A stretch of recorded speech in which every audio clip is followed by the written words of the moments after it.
Hey you guys, Combat Saturday. So today we're gonna cover two things here. We're gonna go over the finger jab, the footwork and body structure required for it, and we're gonna go over some exercises to improve your kicks, your balance, and things like that. Okay, finger jab and low kicks can be very useful in a street situation, but it must be done properly.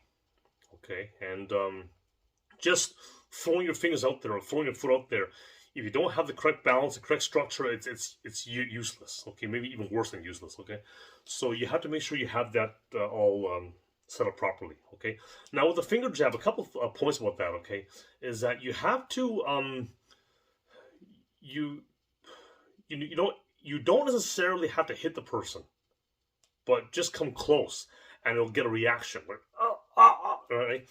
And I mean, if you hit them, great, okay. But if you don't, that's fine because you can still get a reaction, distract him a little bit, and you can get him with something else, okay. So with a finger jab, you want to go for the eyes or the throat, okay. I actually think the throat's better because the eyes, he puts his head down, you might get his head, get his skull here, okay. And if your fingers aren't conditioned, then you might hurt your fingers, okay. Now, another thing too with a finger jab, and I need to go over this now because later on you won't be able to see the finer details. You want to hold the fingers bent, but never have them completely straight. You do it that way, you're gonna break them. Okay, completely bent. And this way, I can actually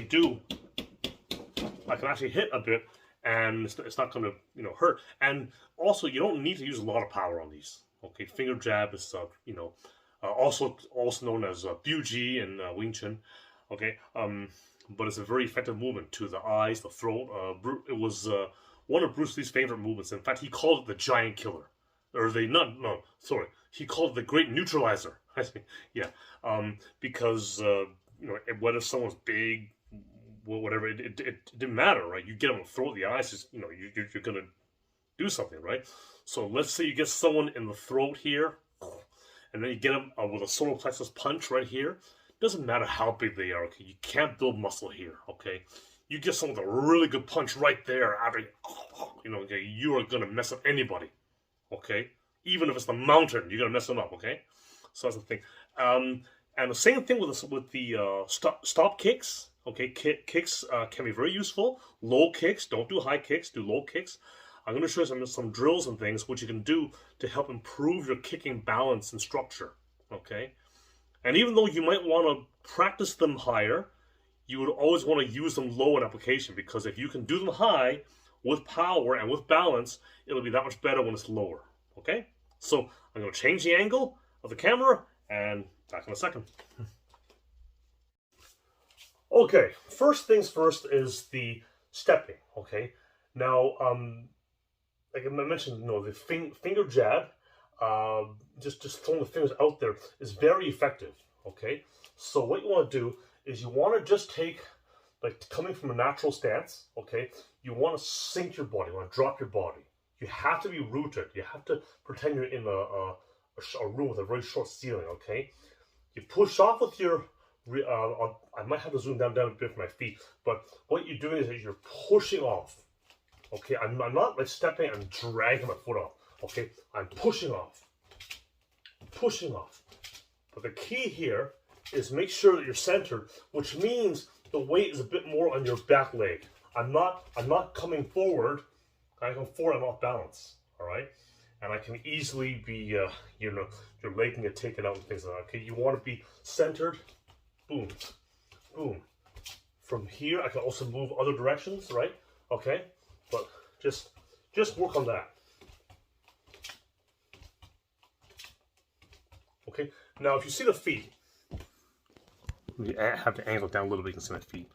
Okay, feet here. Okay, there we go, see my feet. All right, now what I'm not doing is this. You see the problem there? I'm landing with my heel first.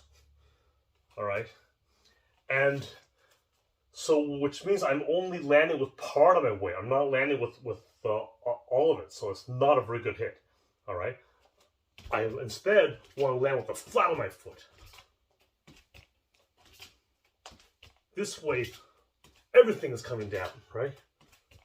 See, so I have this hip going forward, and this is developed when we do this Yi Kim Young Ma stance, right?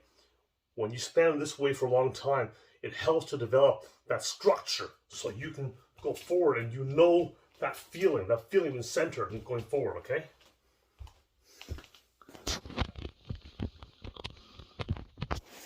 All right.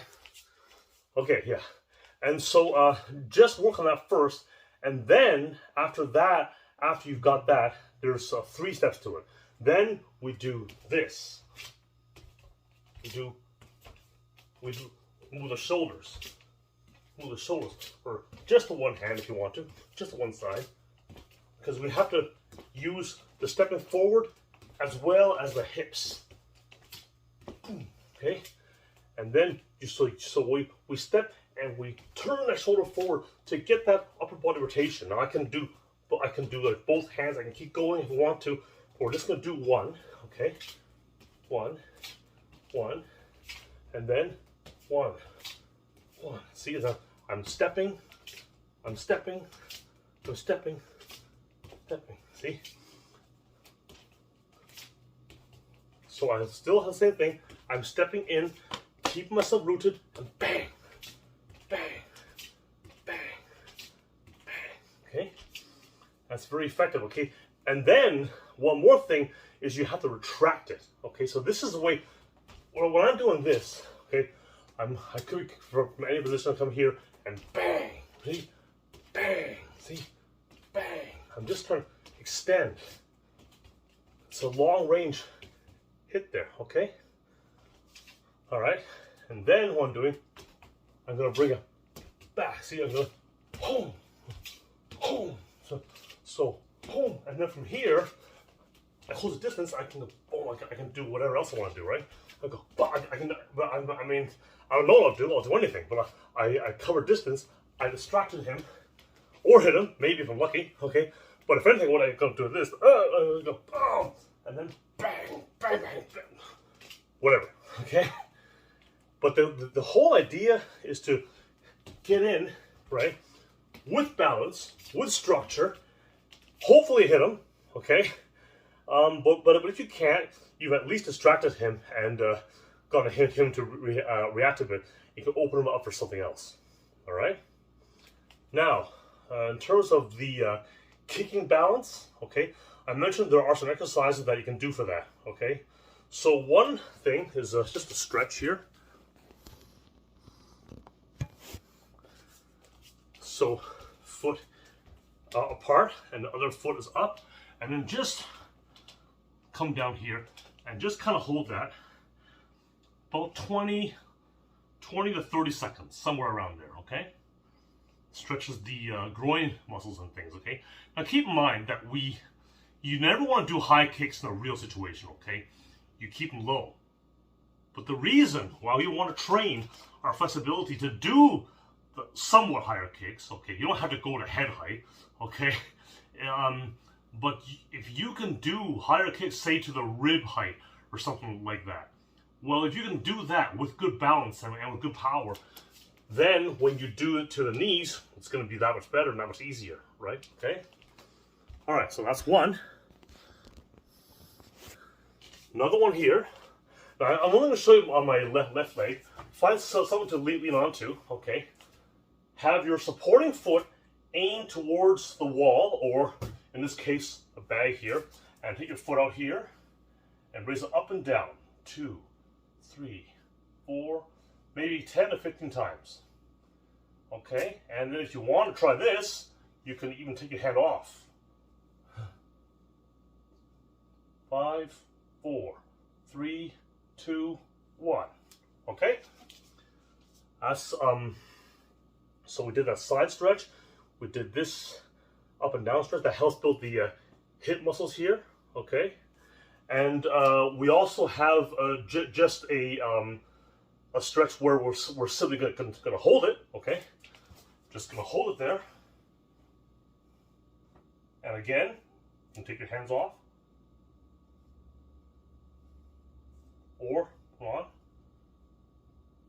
about 20 seconds or so. Okay, and then we can do another one, and this kick can help with the side kick as well, but it's really meant to help the roundhouse kick, okay, which is another kick as well.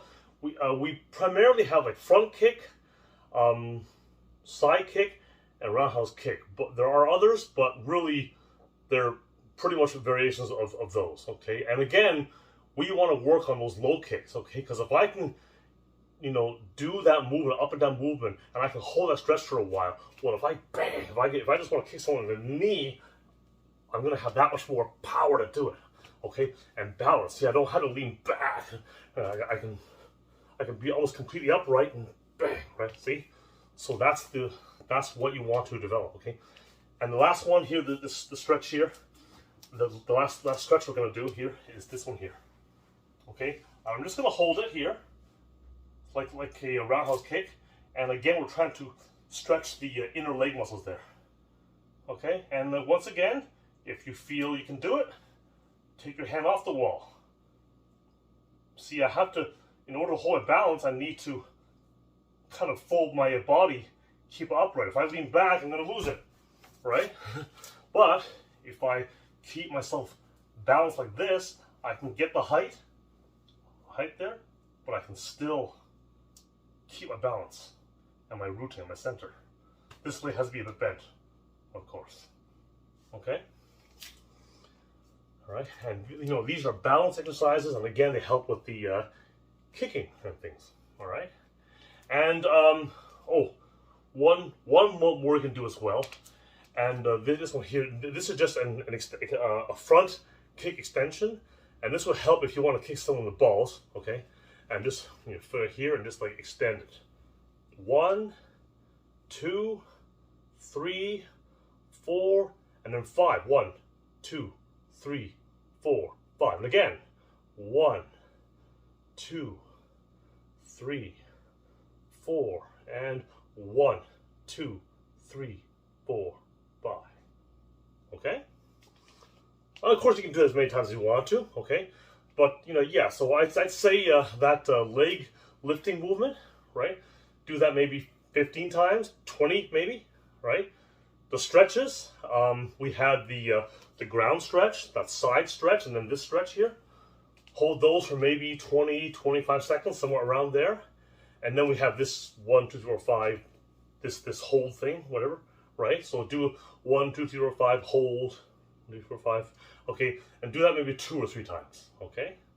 And of course, repeat for each leg, okay? And doing that, you're gonna really help your balance a lot, and that will help your hand strikes and your kicks, okay? So when we're looking at these strikes and things, okay, there are many things which you can do, of course, against a larger person, okay, and kind of like a great neutralizer, all right? And things like that finger jab can really help, okay? And remember, once again, even if you don't hit the person, okay, it allows you to get closer and it can do other stuff to them, other hits to them, okay? The goal is not to, and if you kick someone in the knee, the goal is not to break his knee, okay? I mean, the chance of you actually breaking a knee is really low, okay? You might injure, but you're not going to actually break it, okay? Almost impossible. But you will be able to do damage, with some pain, things, okay? So we have a finger jab, so I'm going to step with the extension, and then full extension, and then the track back, and then we have the leg exercise, the ground stretch, right? We had this stretch, right? We had this stretch, and we had the up and down, okay? And then this one, 1, 2, 3, 4, and hold, okay? And doing those exercises can really help a lot, okay? In many ways, okay? They're nothing glamorous here, nothing really exciting here, okay? But these movements will go a long way towards helping your skill, okay? Nothing in martial arts is, well, nothing of any value is particularly flashy. All the effective stuff is all pretty boring and kind of monotonous maybe, okay? And repetitive, but that's the stuff that actually works, okay? We always say that you take a champion boxer, okay? And he's going to be doing the exact same punches that somebody will learn in the first couple of months of training. Okay, like the actual skills you'll learn in the first couple of months of training in a boxing gym are going to be the same things that a boxing champion will use. Okay, only he'll be able to do it much better. Okay, all right. And he'll be able to do it in combinations, and he'll be able to use different variations and use footwork and things, and angle himself out. There's a million things which he could be doing, but the actual nuts and bolts of what he's going to know compared to what a guy with 2 months experience will know is going to be the same thing. All right, it's just that one person is just learning what they are and how to do them, and the other guy's a master at them. Okay, that's a difference. All right, just remember that. Okay, don't worry about all these bells and whistles and things. Okay. It's the boring, monotonous, repetitive stuff that really makes a difference. All right? So, anyways, that's it. If you have any questions, as always, let me know. See you guys soon.